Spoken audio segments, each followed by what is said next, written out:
Electrical engineering is a very broad major that encompasses a lot of subdisciplines. Within the umbrella of electrical engineering, there are fields like RF, which is basically wireless communications, where you could work on satellite communications for defense purposes so the signal cannot be jammed by an enemy.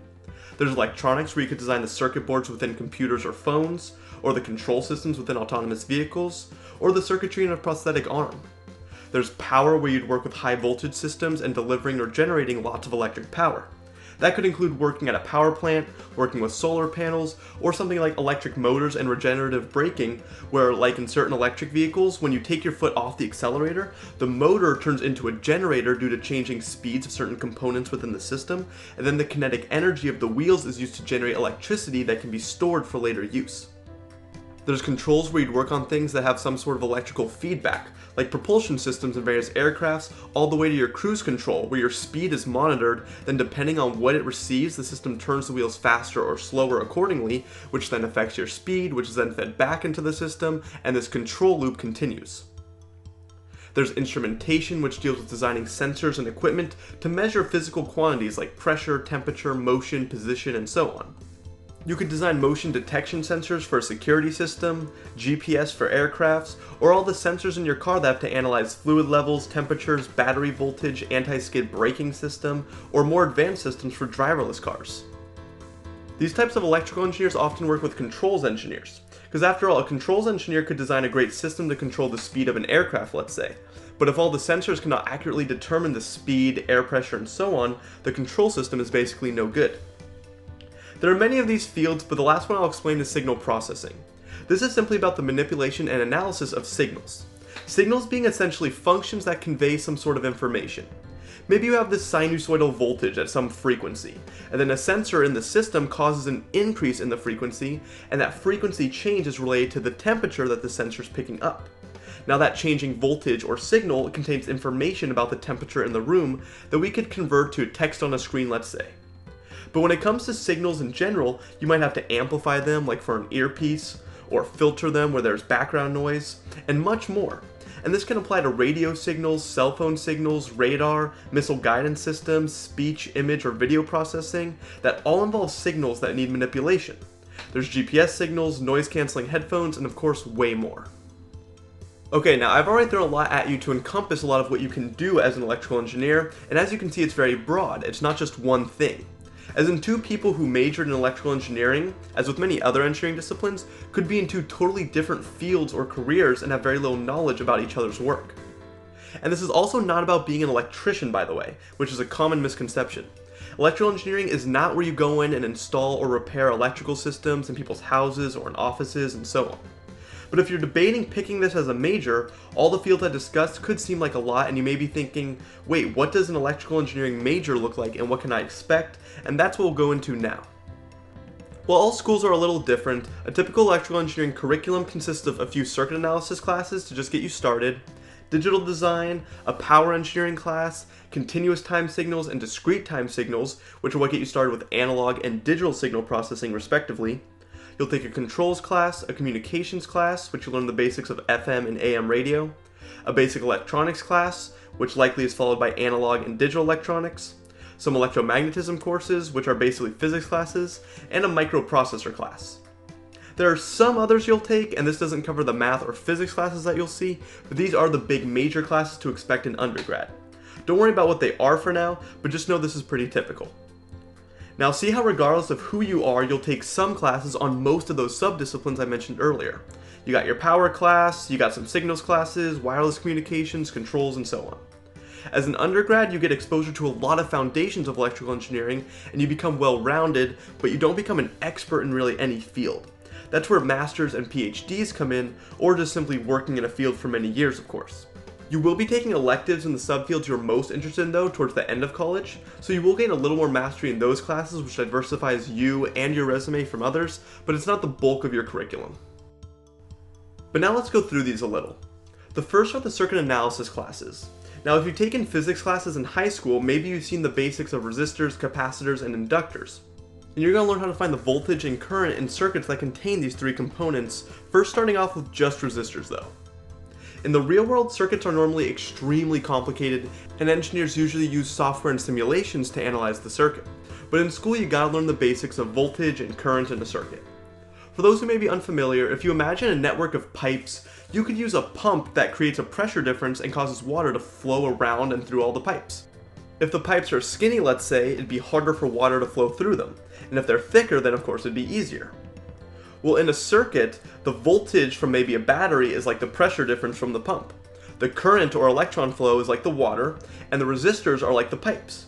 High resistance is like a skinny pipe, harder for water or the current to go through. Your electronics work for many reasons, but mainly it's because electrons are flowing through the device. In school you learn techniques to find the voltage difference across various resistors, just like there'd be some pressure difference across each individual pipe. Circuits classes are a lot of systems of equations, just like you learned in school before, but more variables usually, and instead of x and y, it's usually v and I for voltage and current. And to begin, all the circuits have a constant voltage as an input, like a 9-volt battery that is not changing. Then in a second level circuit analysis class, you get into capacitors and inductors. You'll use those same circuit analysis techniques, and the voltage source will still be constant like a battery, but current and voltage in the circuit across those components change in an exponential way, like charging up a capacitor to a max voltage. In order to find that max value, or the time it takes to charge up to, let's say, half the max value, you'll use circuit techniques to find the resistance in the circuit and so on. Then you'd quickly move on to AC circuits, or alternating current, where the input voltage is no longer constant, but sinusoidal and changing over time. For these circuits, there's some more complexity added, where a capacitor or inductor in a circuit with a resistor causes the voltage to change its amplitude, but also shifts it. The capacitor or inductor can change the phase of the voltage within the circuit. The math behind this actually involves imaginary numbers. That square root of -1 you learned in high school actually has a ton of applications, and this is one. And it's not because current or voltage are imaginary, but using imaginary numbers just makes the math work when it comes to changing the phase or theta offset in a cosine or sine function. Don't worry about all that now, but it is something you will learn. There's of course plenty more in the basic circuits classes, but let's move on to the signals classes. These are essentially math classes and will be one of the most math intensive electrical engineering classes you'll take. Before this, you've dealt with constant voltages and then sinusoidal voltages, but what about, well, everything else? You could have a triangle wave, a square wave, or some really complicated and messy voltage, which is what real-world signals can be like. So what happens if you put those into a circuit? Well, in this first signals class, you'll learn something called the Fourier series and Fourier transform, something very important in physics, engineering, and applied math. This says that any function can be made up of a bunch of cosine and or sine functions added up, often an infinite amount. Here we can see just a plain square wave. But if you have a sine wave and add it to another, and then another, and you keep going, picking sine waves with the right amplitude and frequency, it will approach that square wave. In this class, you will use some calculus and some new math concepts to find those frequencies and amplitudes of the sine functions that make up some other function. So now if we put a square wave into the circuit and want to know what the voltage and current will look like, we can mathematically model it like putting in a bunch of sinusoidal waves of different amplitudes and frequencies, which you will already have under your belt. You will learn lots of mathematical techniques to simplify this for you. Now, two specific types of signals you see here that kind of look sinusoidal but not really are AM and FM radio signals, which brings us to your wireless communications course. This class is not about physics, but just more of the math behind specifically AM and FM signals. If you look at a simple AM signal, you'll notice the amplitude oscillates up and down, and if you look at an FM signal, the frequency oscillates throughout the wave. By making the signals look like this, it causes the frequencies to move up to some specific unique center frequency, like 94.1 MHz that the radio station transmits at. This is what the station 94.1 FM is, just that station transmitting at that specific frequency. Yes, it's more complicated, but that's the general idea. Without that manipulation, you could not wirelessly send those signals for people to listen to in their cars. You'll learn why this has to be done and all the math behind that in this class. Then when you take your electromagnetism courses, it will be pretty much all physics and involve a good amount of calculus.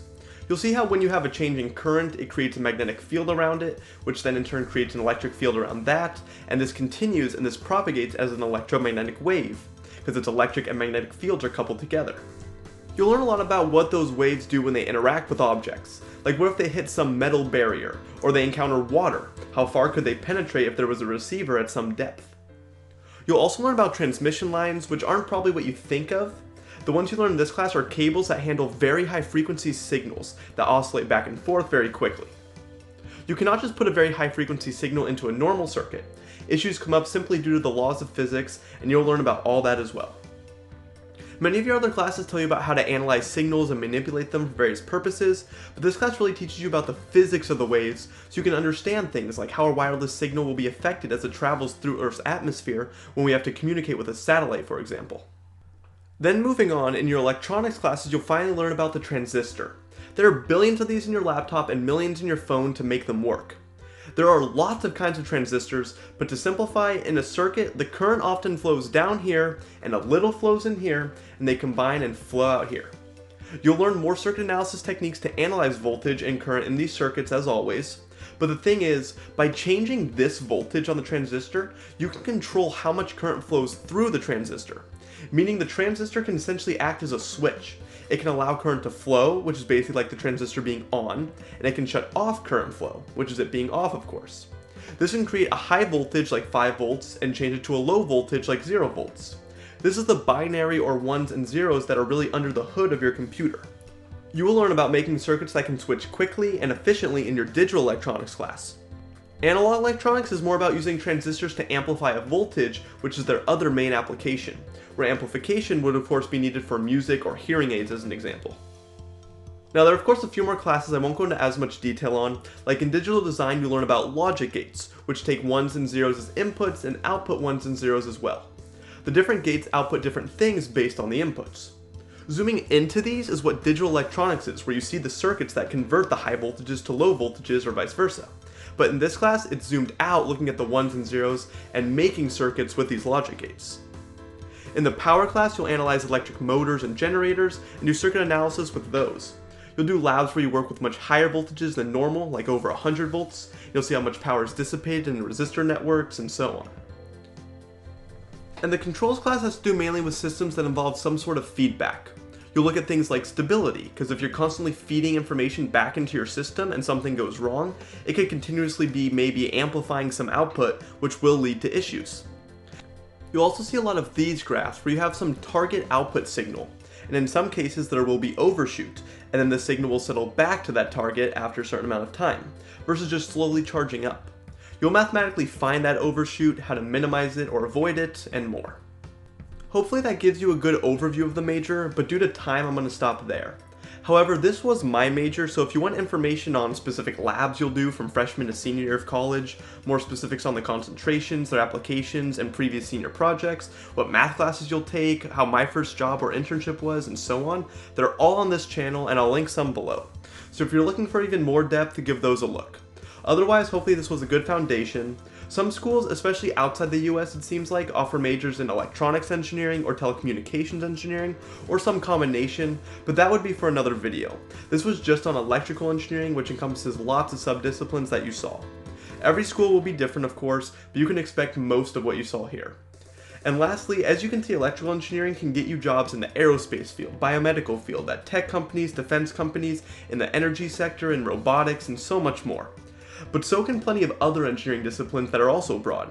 So if you're considering this major, make sure this is the type of engineering you want to do specifically when it comes to whatever field or sector you may want to go into.